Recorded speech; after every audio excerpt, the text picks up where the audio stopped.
The great happiness. बुद्धं शरणं गच्छामि अनिच्चावत् संखारा उपादवय धम्मिनो उपजित्वा निरुद्धन्ते ते संरूप समो सुखो।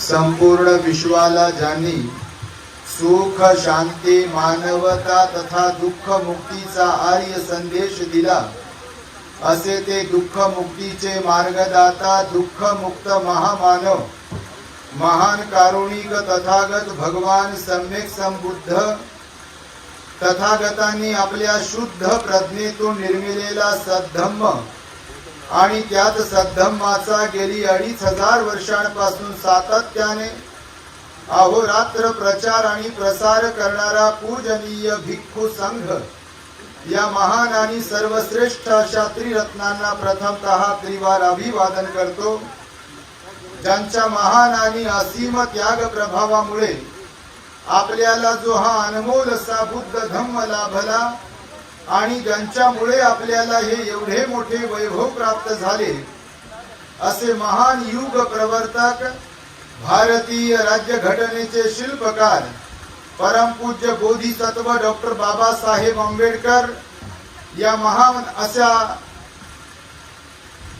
रत्नाच्या धम्मक्रांतीमध्ये संपूर्ण जीवनाला समर्पित करून आज या महान मंगलमय आर्य उपोषथ दिनी आपल्या परभणी शहरातील हर्षनगर येथील श्रद्धावान धम्म उपासिका शीलाताई संजय डोळसे यांच्या निमंत्रणावरून त्यांच्या परिवारातील कालकथित आयुष्मान संजय रतन डोळसे यांच्या प्रथम स्मृती दिनाचे औचित्य साधून आम्हा भिक्खू संघास या ठिकाणी निमंत्रित केलेले आहे।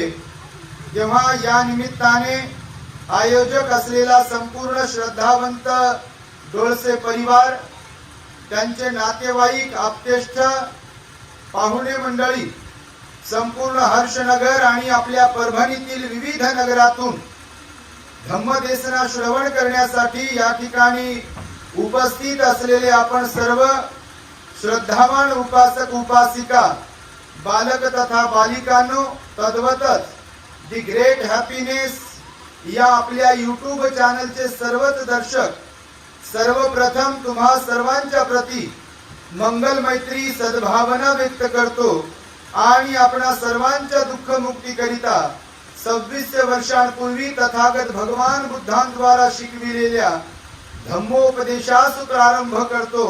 आपण सर्वांनी आपल्या हित सुखाकरिता शांत, एकाग्र आणि श्रद्धायुक्त चित्ताद्वारे या अनमोल बुद्धवाणीला आपल्या हित सुखाकरिता श्रवण करावे, ग्रहण करावे। बऱ्याच दिवसांच्या निमंत्रणास अनुसरून श्रद्धावान धम्म उपासिका भगिनी शीलाताई संजय डोळसे यांनी आमच्याकडून आग्रहपूर्वक ही तारीख प्राप्त केली आणि या तारखेला भंतेजी आपण आमच्या परभणीमध्ये यावे, आम्हाला धम्मदेसना देऊन उपकृत करावे, आमच्या दानाचा स्वीकार करावा, अशा प्रकारचा त्यांचा आग्रह, त्यांची विनंती होती आणि त्यांच्या विनंतीस मान देऊन आज या ठिकाणी आम्ही उपस्थित आहोत। तेव्हा माझ्या समवेत इथे पूजनीय भिक्खू संघ मित्रजी, त्याचबरोबर श्रावणेर धम्मदीप आणि श्रावणेर श्रद्धानंद, त्याचबरोबर आमच्या सोबत आलेले धम्मसेवक कपिल सातदिवे आणि ठेकेदार राजू निकाळजे तथा आपण सर्वजण भगवान बुद्धांनी बघा मानवी जीवनाचा अर्थ, या मानवी जीवनातील अनित्यता, दुःख आणि अनात्म भाव अनेक अनेक ठिकाणी विशद केलेला आहे. त्यावरती मी थोडक्यात प्रकाश टाकण्याचा प्रयत्न करेल. तुम्ही एवढ्या मोठ्या संख्येने इथे उपस्थित आहात, असं वाटत आहे जणू काही ही धम्म परिषद आहे. एकदा डोळसे परिवारासाठी, शिलाताई संजय डोळसे यांच्यासाठी आणि कालकथित संजय डोळसे यांच्यासाठी त्यांच्या या दानाचं साधुकाराने आपण अनुमोदन करावं आणि या परिवाराचं टाळ्यांच्या गजरांमध्ये स्वागतही करावं. कारण भगवान बुद्ध म्हणाले, बुद्धोपदेश बुद्धवाणी धम्म देशना जनमानसांपर्यंत पोहोचविण्यासाठी जे सहाय्यक बनत असतात ते महान पुण्यवान ठरत असतात. म्हणून भगवंताच्या काळात सुद्धा सार्वजनिक धम्मदेशनेचं काही लोक आयोजन करायचे आणि त्याचं पुण्य सर्वस्वी त्यांना जायचं आणि त्यामुळे आपण आज इथे उपस्थित आहात.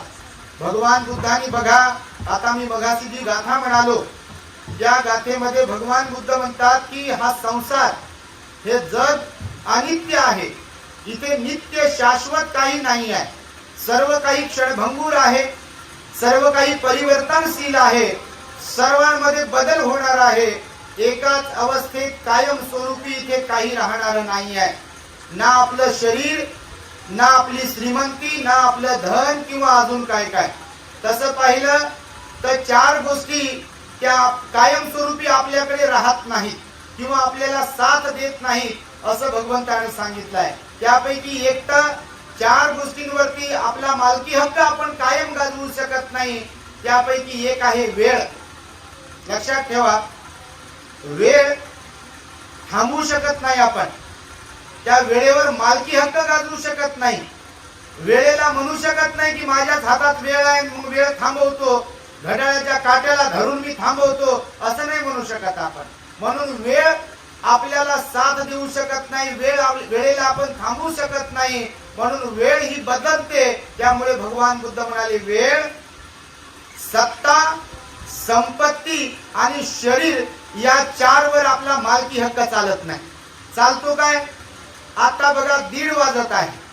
उदाहरणाने सांगतो तुम्ही काय काय असाल.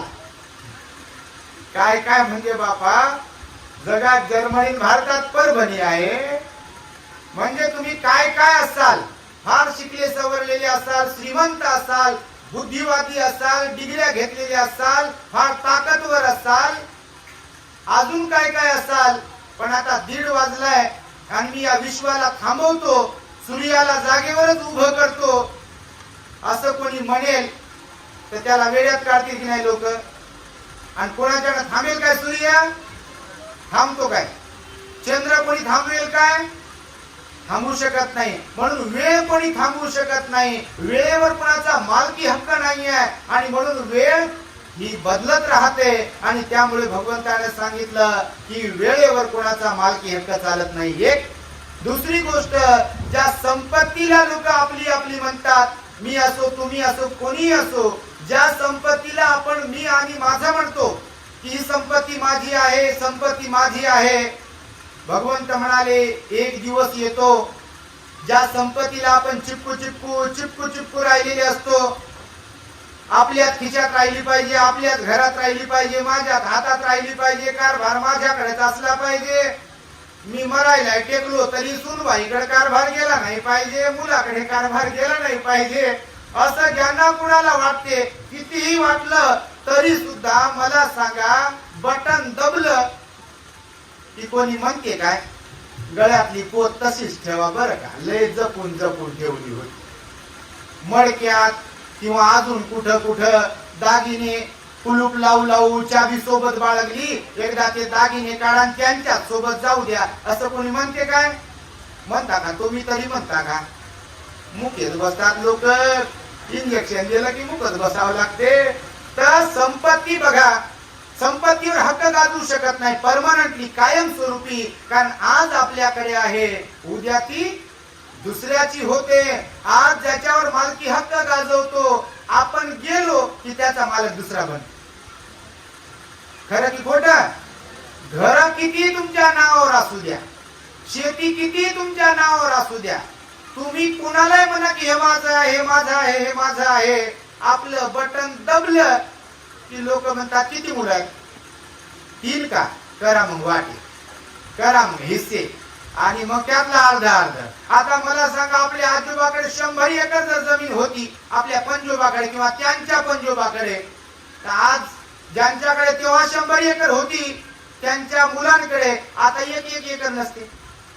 कारण हिस्से होतात ना, वाटण्या होतात, बदल होतो. म्हणून भगवंताने सांगितला की आपला संपत्तीवर सुद्धा मालकी हक्क कायमस्वरूपी नसतो. आज आपल्याकडे ती संपत्ती आहे, उद्या दुसऱ्याची होऊ शकते. आज आपण श्रीमंत आहे, उद्या गरीब होऊ शकतो, आणि गरीब असलेले सुद्धा श्रीमंत होतात. आपल्याकडे ज्या नोटा येतात ना, तुमच्या खिशात नोटा असतील, पॉकेटमध्ये नोटा असतील किंवा कॉईन असतील ना, आता कंपनीत तयार झाल्या आपल्याकडे येते का? ते येते का? मळकटलेल्या नोटा, त्याला काय काय लावलेलं, काही काही नोटावर तर लय काय काय लिहिलेलं असते बापा. कालच एक नोट पाहिली बघा, कार्यक्रमामध्ये कोण दान दिलं काय माहित नाही हो, साहेब त्या नोटेवर भलतच काहीतरी लिहिलं होतं बघा. मी म्हटलं बाबा माझ्याकडे कशाला आली असेल नोट, आता कोणाला देऊन त्याला कुठं शोधू मी?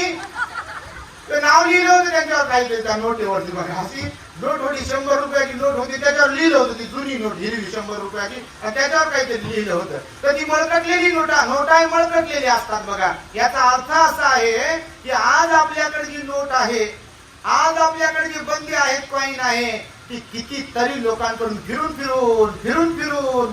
घर दुकानदाराकडून त्या दुकानदाराकडून कोणाच्या खिशात, कोणाच्या कुठून तो बंदा ती नोटा आपल्यापर्यंत आलेल्या असतात. म्हणून कायमस्वरूपी आपण संपत्तीचे सुद्धा मालक नसतो, हे भगवंतानं सांगितलं आहे. आणि त्यामुळे हे लक्षात ठेवलं पाहिजे आपण. आणि तिसरी गोष्ट सांगितली भगवंताने, ज्याच्यावर मालकी हक्क चालत नाही, सत्ता. आता निवडणुका आहेत बघा, तुमच्याकडे असतील निवडणुका आहेत की नाही? बाबा प्रचार लय जोरात सुरू आहे, तुमच्याकडे पण सगळीकडे सुरू आहे. फक्त विकल्या जाऊ नका म्हणजे झालं. तुम्ही बाबासाहेबांच्या आहात, बेमान नाही झालं पाहिजे बाबासाहेबांना.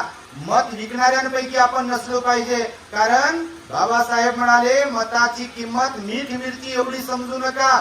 कारण एका मताद्वारे, एका मतावरून आमदार, खासदार, नगरसेवक तुम्ही निवडून देऊ शकता, सरपंच निवडून देऊ शकता. म्हणून पात्र लोकांना निवडून दिलं पाहिजे. म्हणजे असं नाही सांगत बाबा कोणत्या पक्षाच्याला निवडून द्यायचंय, बिलकुल पात्र लोकांना निवडून दिले पाहिजे. आता येताना मी पाहिलं, नाव ठेवत नाही, परभणीला, हिंगोलीला, नांदेडला, आमच्या औरंगाबाद मध्ये पण काल एका ठिकाणी चाललो होतो बघा, मेन मुख्य रस्ता असे खड्डे पडले. मी म्हटलं बा मागच्याच वर्षी रस्ता तयार केलाय, डांबर रोड, आणि त्याच्यात एवढे खड्डे की एखादी अँब्युलन्स वगैरे सिरियस पेशंटला जर घेऊन चालली तर ते जागेवरच मरायचं रस्त्यातच बघा. कशामुळे? तर रस्त्यामुळे. एवढे रस्ते खराब असतात. आणि त्यामुळे चांगल्या पात्र लोकांना आपण निवडून दिलं पाहिजे. तर भगवंताने सांगितलं, सत्ता ही कायमस्वरूपी नसते, सत्तेवरही आपण मालकी हक्क गाजवू शकत नाही, कारण सत्ता बदलते. कायमस्वरूपी कोणी पीएम राहू शकत नाही, कायमस्वरूपी कोणी राष्ट्रपती राहू शकत नाही, कायमस्वरूपी कोणी मुख्यमंत्री राहू शकत नाही, कायमस्वरूपी कोणी खासदार नाही, कायमस्वरूपी कोणी आमदार नाही, कोणी नगरसेवक नाही. कारण जय विजय प्रत्येकाच्या वाट्याला येतात, यश अपयश प्रत्येकाच्या वाट्याला येते, हे भगवंताने सांगितलेलं आहे. आणि त्यामुळे भगवान बुद्ध म्हणाले, सत्ता सुद्धा कायमची आपल्याकडे नसते, हे आपण लक्षात ठेवलं पाहिजे. त्या सत्तेवर मालकी हक्क गाजवू शकत नाही. आणि त्यामुळे बघा, भगवंत म्हणाले, वेळ, संपत्ती, सत्ता, आणि चौथी गोष्ट सांगितली शरीर. या शरीरावरही आपण मालकी हक्क गाजवू शकत नाही. आरशात किती वेळेस पाहू लागलो आपण, सकाळी, रात्री, दुपारी. आमच्याकडे बघा, आम्ही श्रामणेर शिबिर घेतलं. हे आमचे 2 श्रामणेर आहेत परमानंट. तुमच्या परभणीचे एक श्रामणेर आहे, त्यांच्यासाठी साधू कर द्या. हे कायमस्वरूपी राहणार आहेत आमच्याकडे. अजून 4-5 जण आहेत परमनंट राहणार आहेत. ते 3 महिन्याचं एक श्रामणेर शिबिर आम्ही घेतलं होतं. राजदेव साहेब आमचे, निकाजे साहेब आमच्या बरोबर आहेत, किरणला पण माहिती आहे. तर आमचे टॉयलेट बाथरूम बनवलेले आहेत बाहेर, त्याला आम्ही आरसा लावला बेसिनच्या सोबत. आता हे आले 2-3 महिने झालेत. एक 10 दिवसाचं शिबिर होतं. आता हे भांग पाडू पाडू तर तोंडाला काय काय लावू लावू 3-3 वेळेस ते आरशात पाहू पाहू आले आमच्याकडे. आता आपलं ऑब्झर्वेशन बारीक असते.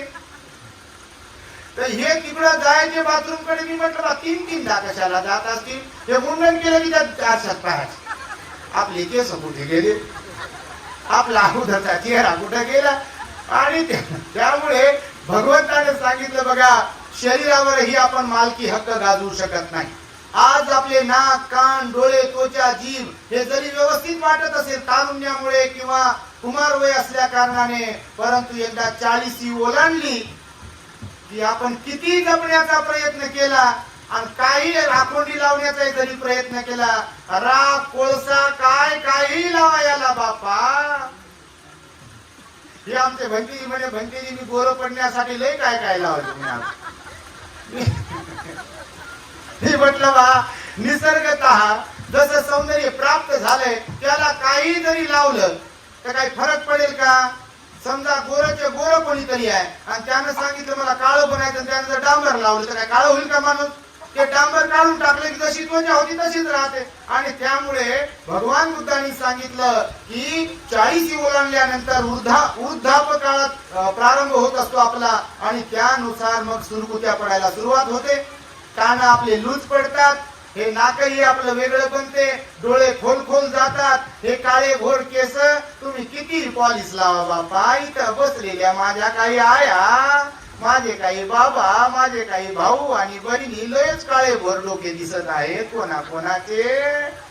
आईनं जन्म दिला तेव्हा तर एवढे काळे नव्हते डोके, आताच कसे झाले. तर मला सांगा, तुम्ही जगातली कोणती पॉलिश लावा, त्या पॉलिशची एक लिमिट आहे, एक मर्यादा आहे. किती दिवस चालते आम्हाला काय माहित नाही, पण 8 दिवस, 15 दिवस, महिनाभर, 5-6 महिने चालत असेल आणि नंतर जैसे थे मग अर्धे पांढरे ना अर्धे काळे, वरचे काळे खालून पांढरे उगवतात बघा. तर ही सत्यता आहे भगवंताने सांगितलेली. भगवान बुद्ध म्हणाले की हे शरीर सुद्धा, या शरीरावर सुद्धा मालकी हक्क गाजवू शकत नाही आपण, बिलकुल नाही. बुद्ध असो, अरहंत असो, बोधिसत्व असो, संत असो, महापुरुष असो, धर्मगुरु असो, ग्रहस्थ असो, गरीब असो, श्रीमंत असो, या शरीरावर सुद्धा मालकी हक्क गाजवू शकत नाही. ठराविक वेळी आपले दात पडायचे असतील तर या जगात कोणतंच औषध नाही की दात पडायचे थांबतील म्हणून. आहे का औषध? आहे का? बिलकुल नाही आहे. केस पांढरे होण्यापासून थांबू शकत नाही, दात पडण्यापासून थांबू शकत नाही, नैसर्गिकरित्या बहिरेपणा येण्यापासून आपण त्याला थांबू शकत नाही. म्हातारपणामुळे कंबर वाकणे, गुडघे दुखणे याला परमनंट कायमस्वरूपी आपण थांबू शकत नाही. स्मृती भ्रंश म्हातारपणात होतो, त्यालाही आपण थांबवू शकत नाही. आणि म्हणून भगवंत म्हणाले, शरीरावर सुद्धा कायमस्वरूपी मालकी हक्क गाजवू शकत नाही. या शरीरामध्ये अनेक रोग असतात, कोणता रोग कधी येईल हेही सांगता येत नाही. म्हणून शरीर जरी वरवरकरणी वाटत असेल आपलंच आहे, पण त्याला मालकी हक्क गाजवून त्याच्यावर आपण म्हणू शकत नाही. ताप आली नाही पाहिजे बरं, तुला सांगतो मी, तुला लय सजवतो बापा, लय कपडे भारी भारी घालतो, दागिने घालतो आणि तुला काय काय देतो खायला, पण ताप नाही आली पाहिजे. मी फ्रीज मधलं दही जरी खाल्लं तरी मला सर्दी झाली नाही पाहिजे. आंबट चिंबट जरी खाल्लं तर तब्येत नाही बिघडली पाहिजे. समजा आपण असं म्हणालो तर ते ऐकते का आपलं? ऐकते का? ऐकू शकत नाही. आणि म्हणून भगवान म्हणाले, वरवर करणी जरी हे शरीर आपलं वाटत असेल तरी सुद्धा ते आपलं ऐकत नाही. बघा, डोळसे साहेबांच्या बद्दल मला ताईने सांगितलं, परिवाराने सांगितलं, सुरेश दुधडे त्यांनी मला फोन केला होता की असं असं झालं. म्हणजे चालता बोलता गेले ते. बघा, मागच्या वर्षी मला वाटतं ऑक्टोबर मध्येच कार्यक्रम झाला, 7 तारखेला कार्यक्रम इथे कुठे इथंच झाला होता. असंच कुठं तुडुंब गर्दी होती बापा, अशीच गर्दी होती, भरपूर गर्दी होती. मोठा कार्यक्रम झाला होता आणि त्या कार्यक्रमामध्ये ते होते तेव्हा. त्यानंतर मग त्यांचा मृत्यू झाला बघा, चालता बोलता. परंतु डोळसेताई अत्यंत श्रद्धावान आहेत, धार्मिक आहेत, सिलवान आहेत. त्या येताना ते कोण होतं माहित नाही, त्यांचे नातेवाईक होते की काय होते. ते म्हणे, भंतेजी यांचा पूर्ण परिवार, जावई, मुलं मुली काय जे असतील त्यांच्यामध्ये फार चांगलं परिवर्तन झालं. धम्मदेशना ऐकू ऐकू, बुद्धाची वाणी ऐकू ऐकू आणि समजा परभणीत राहून कोणी उरसाला जात असतील आपले लोक, तुम्ही नाही बापा, तुमच्यासारखं तर कोणीच नाही, म्हणून तर इथं आले तुम्ही एवढ्या मोठ्या संख्येनं. पण समजा हुकून चुकून कोणी कंदोरीला आणि कोणी उरसाला आणि कोणी कुठं कुठं आकाश पाळण्यात बसायला जात असेल तर ते म्हणाले, ते सांगत होते की यांना जर समजलं तर ते यांना लगेच घाबरतात. मी आमच्या भंतीला लगेच म्हणालो, भंतेजी बघा, आपण जर पात्र असेल तर आपल्याला तोंड राहते बोलाय, पण आपलीच गाडी हुकली असेल तर कोणत्या तोंडानं सांगा. मी नेहमी सासा सुनांना नेहमी सांगत असतो, त्या माझ्या आयाच आहेत, बहिणीच आहेत, आपण आपली पात्रता तयार केली पाहिजे. सासू तेव्हाच सुनेला समजून सांगेल जेव्हा स्वतःमध्ये ती पात्र असेल. सूनही तेव्हाच आपल्या नणंदला, आपल्या भाऊजाईला समजून सांगेल की आईला व्यवस्थित सांभाळ, बाबांना व्यवस्थित सांभाळ, जेव्हा ती स्वतः इकडं तिच्या सासू-सासऱ्यांना सांभाळत असेल. परंतु आठवं आश्चर्य आपल्या देशातलं, मी नेहमी सांगतो की एक स्त्री दुसऱ्या स्त्रीचा द्वेष करते प्रचंड प्रमाणामध्ये. एक स्त्री दुसऱ्या स्त्रीला समजून घेत नाही, एक स्त्री दुसऱ्या स्त्रीला पाण्यात पाहते, एक स्त्री दुसऱ्या स्त्रीचा छळ करते. विशेष म्हणजे तिकडे तिच्या आई वडिलांना तिच्या भावजाईनं व्यवस्थित सांभाळावं, भावानं तिच्या आई वडिलांची सेवा करावी, ही एक अपेक्षा कोरडी. आणि जिकडं राहते तिकडं सासू सासऱ्यांचा अपमान करणं, त्यांना अन्न पाण्याविना ठेवणं, त्यांना परेशान करणं, इकडं आपल्या नंदीला त्रास देणं, आणि तिकडं सांगते आपल्या भाऊजाईला आई वडिलांची सेवा कर बरं, चांगलं राहा बरं. तर मला सांगा तुम्ही की जर इकडं आपण परिपक्व नसेल, पात्र नसेल, तर खरंच आपल्याला तोंड राहते का तिकडे सांगायला? म्हणून भगवान बुद्धांनी सांगितलेलं आहे की या शरीराचा घमंड करू नका, या शरीराबद्दल अहंकार बाळगू नका, कारण हे अनित्य आहे, परिवर्तनशील आहे. आणि त्यामुळे भगवान बुद्धांनी सांगितलेलं आहे की आपल्या जीवनामध्ये आपण परिवर्तन घडून आणलं पाहिजे.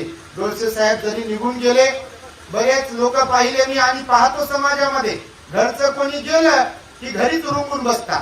त्या दुःखाचं गाठोडं बांधू बांधू, त्याची गाठ पक्की मारू मारू रडायचं पडायचं, दुःख करायचं, रडायचं पडायचं, दुःख करायचं, आणि त्यातच राहायचं.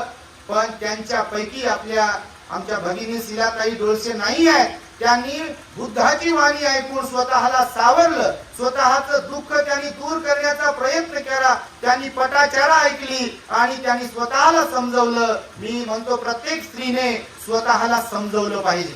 दुःखामध्ये, संकटामध्ये आपण हिम्मतवान असलो पाहिजे, धैर्यवान असलो पाहिजे, कारण भगवंताचं वचन आहे, गेलेली व्यक्ती आपल्या रडण्यानं, आपल्या दुःख केल्यानं, आपल्या नाराजीनं परत येऊ शकत नाही. जोपर्यंत आपल्या सोबत आपली माणसं आहेत, म्हणून तोपर्यंत त्यांना प्रेम द्यायला शिका, त्यांची सेवा करायला शिका, त्यांच्याशी प्रेमाने बोलत राहा, त्यांना वेळ देत राहा. कारण एकदा आपली माणसं निघून गेली, सोडून गेली की मग त्या रडण्याला काय अर्थ, मग बुंदी नुकती करण्याला काय अर्थ, मग पंक्ती उठवण्याला काय अर्थ. भगवान म्हणाले जिवंतपणे, मृत्यूनंतर तर सन्मान कराच. हे तर पुण्य डोळसे साहेबांसाठी आहेच आहे, कारण त्यांच्या सुगतीसाठी सुद्धा पुण्य करायला सांगितलं भगवंतानं. मरणोपरांत आपल्या घरातील मृत व्यक्तीच्या स्मरणार्थ आपण पुण्य कर्म केलं पाहिजे म्हणाले भगवान बुद्ध. आणि त्यानुसार बघा, डोळसे ताईने ते आमच्याकडे आल्या, नेहमी येतात, भरपूर त्यांच्या बरोबर महिला पण येतात.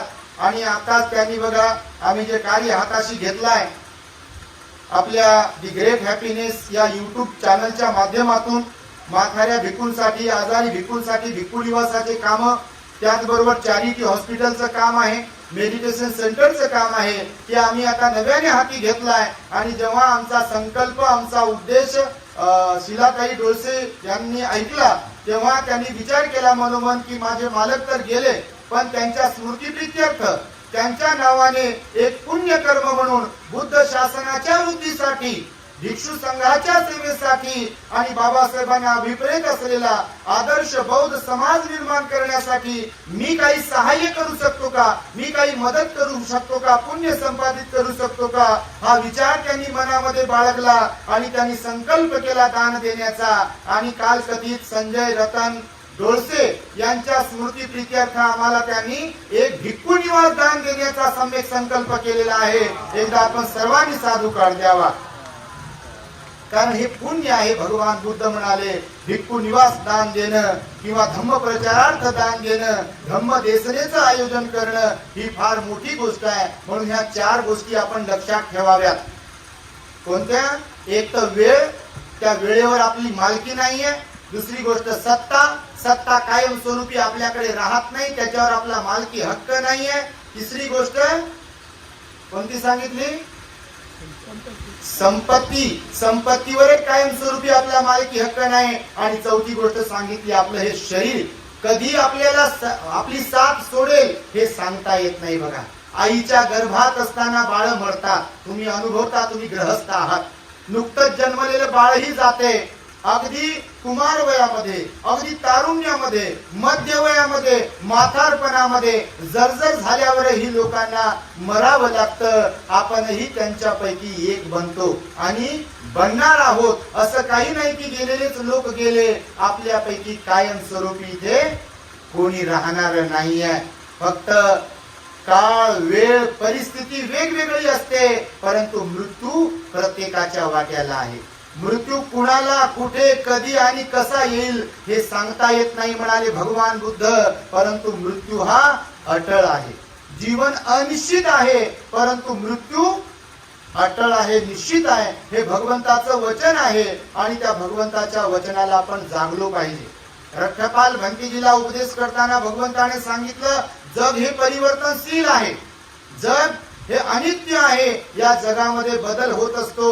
मालकी हक्क कशावरही आपण गाजवू नये. या दुःखातून आपल्याला मुक्त होता आलं पाहिजे. त्यासाठी दान पुण्य, शील पालन आणि ध्यान करत राहिलो पाहिजे, कारण जीवन आपल्या हातात नाही आहे. म्हणून अहंकार बाळगता कामा नये. सत्ता, संपत्तीचा आणि या शरीराचा पण अहंकार बाळगता कामा नये, कारण जर अहंकार बाळगला तर त्या अहंकारामध्ये आपण धुंदीमध्ये जीवन जगतो, स्वतःलाच विसरतो आणि एक दिवस आपण मरणाला कारणीभूत ठरत असतो. तुम्ही पटाचाराची कथा ऐकली असेल. पटाचारीच्या जीवनामध्ये सुद्धा एकाच दिवशी तिचा पती सर्पदंशाने मरतो. एकाच दिवशी तिचं 1-1.5 वर्षाचं, 2 वर्षाचं झालेलं बाळ पुराच्या पाण्यात वाहून जाते. आत्ता जन्मलेलं बाळ, ससा, तो काय म्हणतात त्याला, बैल ससा, तो पक्षी असतो, तो पक्षी घेऊन जातो. आणि ती वेडी पिसी झालेली पटाचारा आपल्या माहेरी जेव्हा जायला निघते, पावसाचेच दिवस असतात आणि आपल्या माहेराच्या जवळ गेल्यावर तिथे 2-3 सरण जळत असतात. लोक म्हणतात तिला, पटाचारा तुझी वाट पाहिली आम्ही, पावसाचे दिवस आहेत म्हणून तू येणार की नाही याबद्दल आम्हाला शाश्वती नव्हती आणि म्हणून आताच आम्ही अग्नी डाग दिला. रात्री पावसामुळे घर अंगावर कोसळून तुझे आई, वडील, भाऊ मरण पावले. तर मला सांगा, एवढं दुःख कोणाच्या वाट्याला असेल काय? ती पटाचारा, उद्ध्वस्त झालेली, पागल झालेली, विवस्त्र पटाचारा भगवंताच्या संपर्कात येते आणि स्वतःच्या जीवनाचं सोनं करते. बघा, बौद्ध साहित्यात हेरी गाथेमध्ये पटाचारीचं वर्णन आलेलं आहे. अत्यंत प्रेरणादायी तिची जीवन कथा सांगितलेली आहे की एक संपलेली स्त्री, एक उद्ध्वस्त झालेली स्त्री जेव्हा भगवंताच्या संपर्कात येते, जेव्हा बुद्धाला, धम्माला, संघाला शरण येते, तेव्हा ती पुन्हा एकदा नव्याने आपल्या जीवनाला प्रारंभ करते आणि आपलं जीवन उभं करते आणि लाखो करोडो लोकांना बुद्ध शासनात असलेल्या ती प्रेरणा देत असते, मोटिवेट करते की दुःखाला कवटाळून बसू नका, रडत बसू नका, तर लढायला शिका. असा उपदेश ती पटाचारा जगाला करत होती आणि त्यामुळे खरोखर आपण या जीवनाचा अर्थ समजून घेतला पाहिजे आणि या जीवनामध्ये आपल्यातले अवगुण जे काही आहेत ते सोडून गेले पाहिजे. कारण आपण प्रत्येक जण मरण धर्मी आहोत. इथे कायमस्वरूपी आपण कोणी राहणार नाहीये. मीही जाणार आहे, तुम्हीही जाणार आहात. कारण बदल हा संसाराचा नियम आहे. परिवर्तन हा संसाराचा नियम आहे. बालपण कायम नाही, तारुण्य कायम नाही, मध्यवय कायम नाही आणि म्हातारपण पण कायम नाही आहे. फूल कोमेजते, झाडाचं तोडलेलं आणि न तोडलेलं सुद्धा अगदी आपलं जीवन तसंच आहे म्हणाले. मेणबत्ती जशी जळून जळून पिघळते पघळते, अगदी जीवन तसंच आहे म्हणाले भगवान बुद्ध. एका आईस्क्रीम सारखं जीवन आहे असं सांगितलेलं आहे बघा एक जणांनी. आईस्क्रीम खाल्ली तरी पघळते आणि वाया गेली तरी पघळते. बघा कधी खाली का आईस्क्रीम तुम्ही? बापा तुम्ही काय आईस्क्रीम किती खात असाल? आईस्क्रीम सारखं खरंच जीवन आहे. तुमच्या माहितीसाठी सांगतो, जीवन प्रत्येकाला सारखंच दिलेलं आहे, पण त्याचा कोण कसा उपभोग घेतो, त्याचा कोण कसा वापर करतो, हे सर्वस्वी ज्याचं त्याच्यावर अवलंबून आहे. आईस्क्रीम बघा जेव्हा आपण विकत घेता, जर हातात ठेवली, तुम्ही खा न खा, हवेशी संपर्क आला किती पिघळते पघळते बघा. आणि खाताना पण जीभ लावावं लागते किंवा तोंडात टाकली की ती पघळते आणि नंतरच मग आतमध्ये उतरते. अगदी जीवन तसंच आहे. तुम्ही त्याला कोणतं काम लावताय हाता पायाला, ते कोणावर अवलंबून आहे? आपल्यावर अवलंबून आहे. बुद्धी तर प्रत्येकाला दिली, पण कोणीतरी त्या बुद्धीचा वापर लोकांना ठकवण्यासाठी, फसवण्यासाठी, शिव्या देण्यासाठी, लोकांचं वाईट करण्यासाठी करीत असेल आणि कोणी कोणी या बुद्धीचा वापर लोकांना बुद्ध धम्मात आणण्यासाठी करत असेल आणि त्यामध्ये आपला संपूर्ण डोळसे परिवार आहे. आणि म्हणून आपण सर्वांनी एकदा त्यांच्यासाठी टाळ्यांच्या गजरांमध्ये त्यांचं स्वागत केलं पाहिजे आणि तुम्ही सुद्धा आपल्यामध्ये चांगुलपणा निर्माण केला पाहिजे. बाबासाहेबांनी महत् प्रयासाने आपल्याला हा बुद्धाचा धम्म दिला, म्हणून धम्म एकमेकांपर्यंत पोहोचवला पाहिजे. आपण नुसतंच खाण्यासाठी जगायचंय, जगण्यासाठी खायचंय आणि खाता खाता मरायचंय, त्या जीवनाला काही अर्थ नाही. अहो पोरांसाठी तर कोणी जगेल, पोराबाळांचे लग्न लावून तर कोणी देईल आणि लग्न तर कोणी करेल, लेकरं तर कोणी जन्माला घालेल, घर स्वतःच तर कोणी बनवेल, शिक्षण तर कोणी घेईल, शिक्षण तर कोणी देईल, पण जीवन असावं कसं? भगवान बुद्ध म्हणाले स्वतःसाठी तर जगावंच, पण स्वतःच्या सुखाची अपेक्षा करणाऱ्या लोकांनी दुसऱ्याच्याही जीवनामध्ये मी कसं सुख देईल किंवा ते सुख कसं निर्माण करून देईल याचाही विचार करत करत जीवन जगावं. म्हणून आपण जीवन जगताना कुणाला आपण दुखवता कामा नये, आपल्यामुळे कुणाच्या डोळ्यांमध्ये अश्रू येता कामा नये. आणि जर कुणाच्या डोळ्यांमध्ये अश्रू असतील तर त्यांचे अश्रू पुसणाऱ्यांपैकी आपण असलो पाहिजे. आणि म्हणून मरावे परी कीर्ती रूपी उरावे असा भगवंताचं वचन आहे, संतांनी हे सांगितलेलं आहे. त्यामुळे जीवन जगत असताना आपल्या जीवनाचा आपल्याला सोनही करता आलं पाहिजे. अहंकारामध्ये नको नको त्या अवगुणांना आपण वर काढून या जीवनाला वाया घालवू नये. बुद्ध धर्माचं आचरण करत राहावं, विहारात जात राहावं, धार्मिकता जोपासत राहावी, स्वतःला चांगलं बनवावं, स्वतःचं मन निर्मळ करण्याचा प्रयत्न करावा, ध्यान करण्याचा प्रयत्न करावा, समाजासाठी वेळ द्यावा आणि बुद्ध विहारात जात राहावं, भिक्षू संघाची सेवा करत राहावी. त्यातच आपलं हित आहे. भगवंताचे अनेक उपदेश आहेत.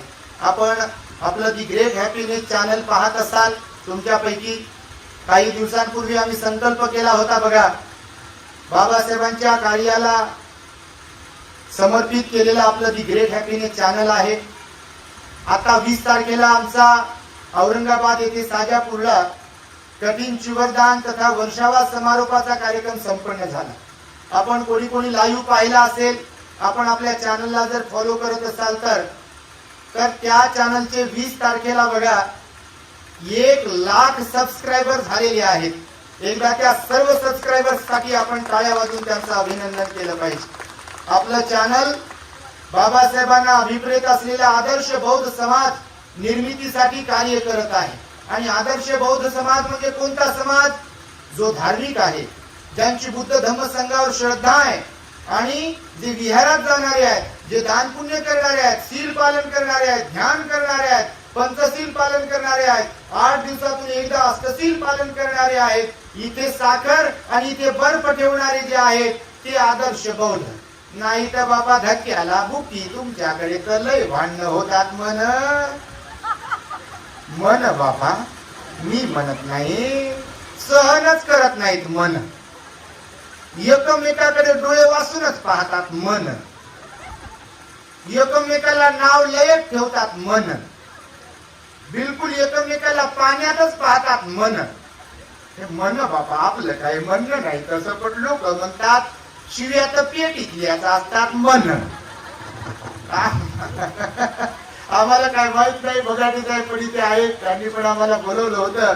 तर भगवान बुद्धांनी सांगितलं आपली वाणी चांगली असली पाहिजे, माणसं जोडणारी आपली वाणी असायला पाहिजे. बघा अंगुलीमालाला जाऊन काय शिव्या दिल्या नाही भगवंतानं, असा कसा काय तू केलं, आईला मारण्याचा पुढे विचार करतात का असे म्हणाले का भगवान त्याला?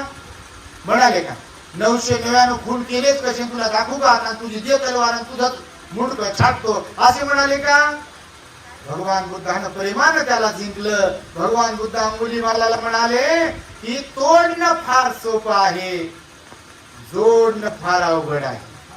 तोडणं फार सोपं आहे, काहीही असो, मग ते नाता असो की झाडाचा पाला असो, फळ असो की अजून काय काय उंदराचं तोडणं असो, तोडणं फार सोपं आहे, जोडणं फार अवघड आहे. माणसं जोडता आले पाहिजे. मी तर म्हणतो तेच माणसं खरे ज्यांना कमीत कमी घरचे माणसं जोडता येतील.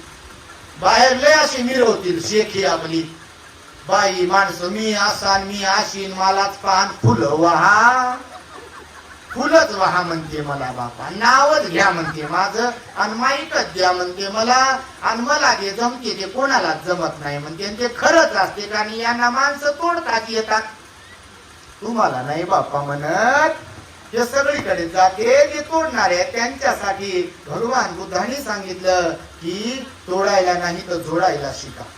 घरची माणसं असो की बाहेरची माणसं असो, जोडता आली पाहिजे. मी नेहमी सांगतो त्यासाठी इकडे साखर आणि इकडे बर्फ ठेवायला शिका, तर आपण जिंकू शकतो लोकांना. मग ते आपल्या घरचे असो की बाहेरचे असतो, त्यासाठी आपण श्रद्धावान असलो पाहिजे, शीलवान असलो पाहिजे, गुणवान असलो पाहिजे, आणि त्यातच आपलं हित आहे. आणि त्यामुळे बघा भगवान बुद्धांनी सांगितलेले अनेक अनेक उपदेश आपल्या चॅनलवरती आहेत. आपण सर्वांनी आपल्या चॅनलला फॉलो केलं पाहिजे.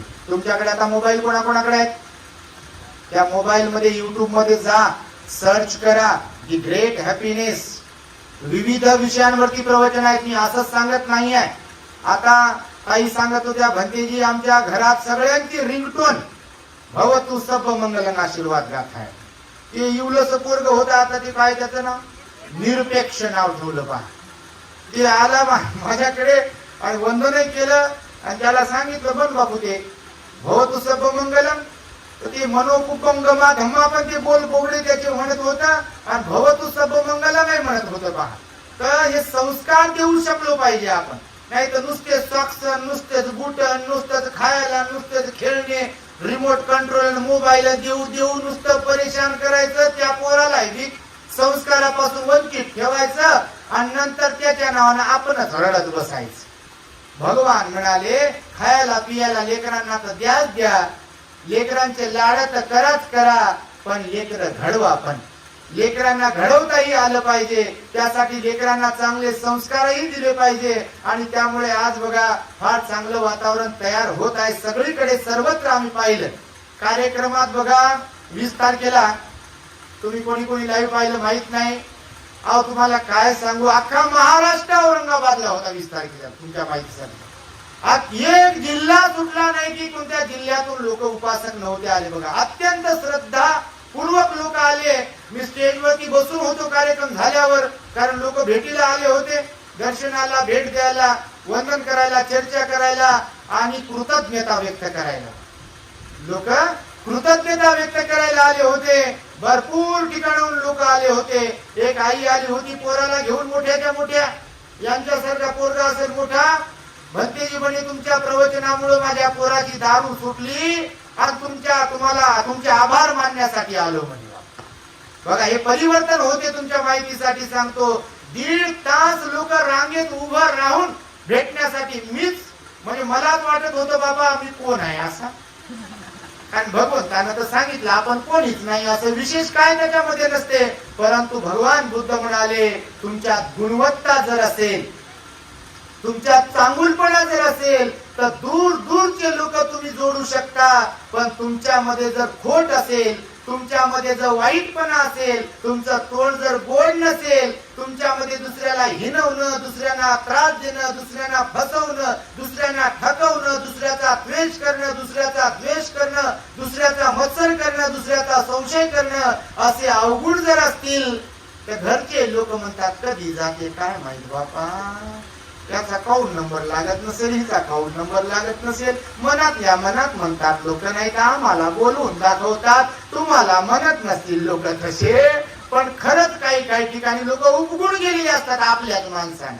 आणि भगवान म्हणाले एवढं उपगुण लोक जातील आपल्याला. उपगुण समजते ना बापा, तुम्हाला काही नाही समजणार. तुम्ही परभणीकर, तुम्ही लय हुशार, म्हणून तर मन पडली असेल ती जगात जर्मनी भारतात. परभणी जर्मनी लय फेमस आहे आणि आपली परभणी लय फेमस आहे तुमच्यासाठी बाबा, तुमच्यातल्या चांगुलपणासाठी.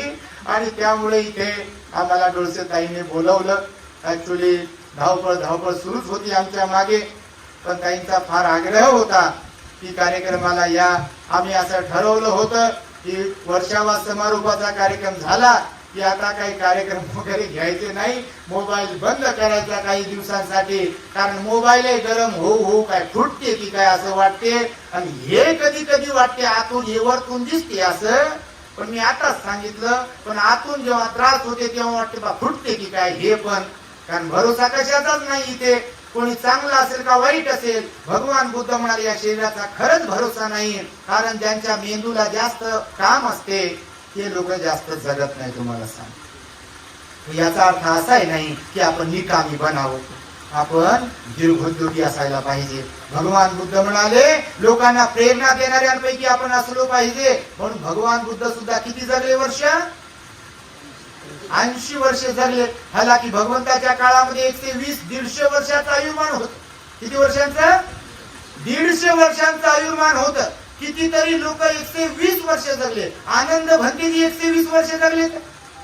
भगवंताचे सख्खे चुलत भाऊ त्यांचे ग्रहस्थ जीवनातले 120 वर्षाचं आयुष्य जगले. कितीतरी भिक्खू, कितीतरी ग्रहस्थ 120 वर्ष जगले. पण भगवान आपले 80 वर्ष गेले वयाचे. बाबासाहेबांच्या काळात 100 वर्षाचं आयुष्य होतं ना. आता बाबासाहेबांना पाहिलेले लोक आजही आहेत ना, नाही आहेत का लोक? आहेत लोक. पण बाबासाहेबांच्या बुद्धीला जास्त काम होतं म्हणून 60-65 वर्षांमध्ये ते लोक बाबासाहेब आपले गेले. संत असो की महापुरुष असो, ज्यांचं स्वतःवर लक्ष कमी आणि दुसऱ्यांमध्ये लक्ष जास्त असते, म्हणजे कोणत्या बाबतीत? काम करण्याच्या बाबतीत, ते लोक लवकर जातात बघा. म्हणजे बहुतेक लोक काही अपवाद वगळतात. आणि म्हणून भगवान बुद्धांनी सुद्धा सांगितलं स्वतःसाठी पण जगा आणि इतरांच्या साठी पण जगा. दुसऱ्यांचं दुःख आपल्याला दूर करता आलं पाहिजे, दुसऱ्यांच्या हित सुखासाठी आपल्याला झटता आलं पाहिजे, त्यांच्यासाठी खपता आलं पाहिजे. आणि म्हणून एवढी मोठी जय्यत तयारी बघा, जणू काही एखादी धम्म परिषद आहे की काय. एवढी तुडुंब गर्दी डोळसे परिवाराने, डोळसे ताईने इथे जमा केली. आणि तुम्ही सुद्धा वेगवेगळ्या ठिकाणावरून आलात. मला वाटतं आंबेजोगाईवरून सुद्धा एका आमच्या भगिनीनं हरियाणावरून फोन केला सकाळी. हरियाणा स्टेट राज्य, त्यांची लेख तिकडे आहे. आई त्या आलेल्या असतील आंबेजोगाईच्या आणि त्यांचे बंधू. त्यामुळे भंतेजी तुम्ही परभणीला येत आहे, आम्ही आमच्या आईला आणि भावाला पाठवत आहे कार्यक्रमासाठी. तर एवढ्या लांबूनही काही लोक आलेले आहेत. तेव्हा निश्चितपणे ही श्रद्धा अशी कायमस्वरूपी आपल्याकडे राहिली पाहिजे आणि आपल्या जीवनाचं आपण सोनं करून घेतलं पाहिजे. यासाठी म्हणून तुम्हाला सर्वांना हा छोटासा उपदेश मी देत आहे. निश्चितपणे आपण या बुद्धाच्या वाणीच्या द्वारे प्रेरित व्हाल, प्रेरणा घ्याल आणि आपल्या जीवनाला एक चांगलं वळण लावाल, जीवनामध्ये परिवर्तन करून घ्याल. कारण आपण मरण धर्मी असल्या कारणाने जन्म गावावरून निघालो तर आपण मरण गावला. मरण्याच्या अगोदर स्वतःला चांगलं बनवता आलं पाहिजे. कारण एकदा गेलो की विषय संपते. आपलं बटन दबलं की सर्व काही इथंच ना आपण स्मशानात. तोंडात एक मणी घाला म्हणतात पानाच्या विड्यात, नाही तर कापूस ठेवा म्हणतात नाकात आणि तोंडात, आणि बांधा म्हणतात असं. हाते बांधा म्हणतात असे आणि पाये बांधा म्हणतात. विषय संपते आपला. काय राहते का? कोणी म्हणते का लय चांगले होते बाबा 7-8 दिवस ठेवा? म्हणते का कोणी? म्हणता का तुम्ही? कोण कशाला म्हणेल? काही नसते, सगळं काही खोटं आहे म्हणाले भगवान बुद्ध. तसं काही सर्व काही बरोबर करणे म्हणजे याचा अर्थ कोणाला दुष्ण देतो, नाव ठेवतो असं नाही आहे. पण हकीकत जीवनाची अशीच आहे.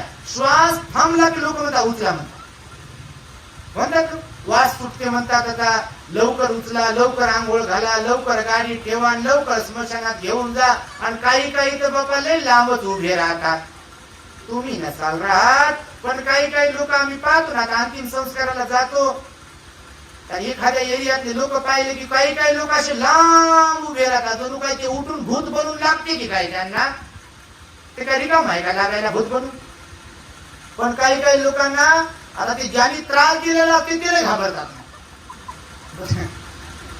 ते घरचे असो का बाहेरचे असो, ज्यांनी त्रास दिलाय, मग सासूला जर त्रास दिला असेल सुनेनं तर विचारूच नका. मग कोणी कोणाला त्रास दिला असेल जिवंतपणामध्ये तर त्यांना वाटते बाबा आता काही खरं नाही, भूत बनून मला लागते की काय.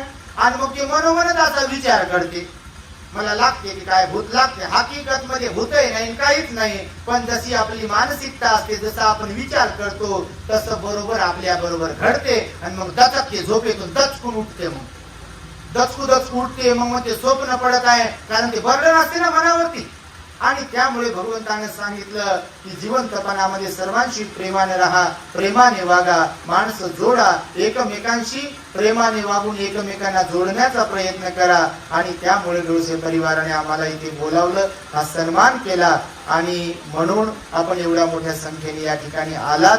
मी अधिक बोलणार नाहीये, माझ्या शब्दांना इथे मी पूर्ण विराम देतो आहे. भवतो सब्ब मंगलम रक्षन्तु सब्ब देवता सब्ब बुद्धानुभावेन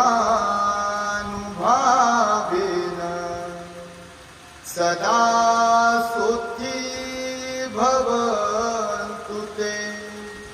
भवतु सब्ब मंगलम रक्षन्तु सब्ब देवता सब्ब धम्मानुभावेन सदा सुखी भवन्तु ते. भवतु सब्ब मंगलम रक्षन्तु सब्ब देवता सब्ब संघानुभावेन सदा सुखी भवन्तु ते.